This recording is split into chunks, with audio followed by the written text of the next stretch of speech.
গাজার পাশাপাশি লেবাননেও ভয়াবহ হামলা চালাচ্ছে ইসরায়েল। প্রাণ হারাচ্ছেন নিরীহ এবং বেসামরিক লোকজন। চলমান উত্তেজনার মধ্যেই দেশটিতে যুদ্ধবিরতির একটি প্রস্তাব দিয়েছে যুক্তরাষ্ট্র। তাদের এই প্রস্তাবে সম্মত হয়েছে লেবাননের প্রতিরোধ যোদ্ধা হিজবুল্লাহ। স্থানীয় সময় মঙ্গলবার বার্তা সংস্থা রয়টার্সকে এ তথ্য জানান লেবাননের এক শীর্ষ কর্মকর্তা।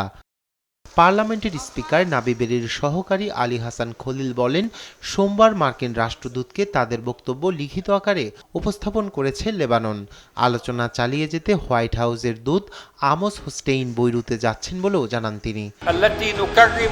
যুদ্ধবিরতি নিয়ে লেবানন ইতিবাচকভাবে লিখিত আকারে তাদের বক্তব্য উপস্থাপন করেছে।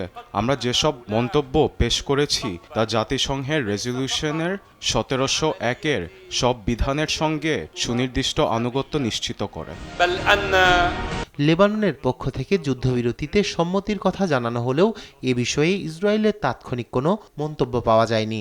তবে যুদ্ধবিরতি চুক্তি হলেও হিজবুল্লাহর বিরুদ্ধে ইসরায়েলের সামরিক অভিযান চালিয়ে যাওয়ার কথা জানিয়েছেন দেশটির প্রধানমন্ত্রী বেনিয়ামিন নেতানিয়াহু। দেশটির উত্তরাঞ্চলের নিরাপত্তা নিশ্চিত করতে সশস্ত্র গোষ্ঠীটির বিরুদ্ধে আক্রমণ চালিয়ে যাবেন আমাদের সেনারা। যুদ্ধবিরতির এমন আলোচনার মধ্যেই সোমবার বৈরুতে বিমান হামলা চালিয়েছে ইসরায়েল। এতে হতাহত হন অনেকেই। পাল্টা হামলা চালিয়েছে হিজবুল্লাহ। সোমবার ইসরায়েলি জরুরি পরিষেবা এবং নিরাপত্তা বাহিনীর একটি ঘাঁটিতে আঘাত হানে হিজবুল্লাহর রকেট। এতে আহত হন 4 ইসরায়েলি সেনা। লেবাননে ইসরায়েলের সামরিক আগ্রাসনের মধ্যে চরম অনিশ্চয়তার মধ্যে দিন কাটাচ্ছেন দেশটিতে থাকা বাংলাদেশিরা।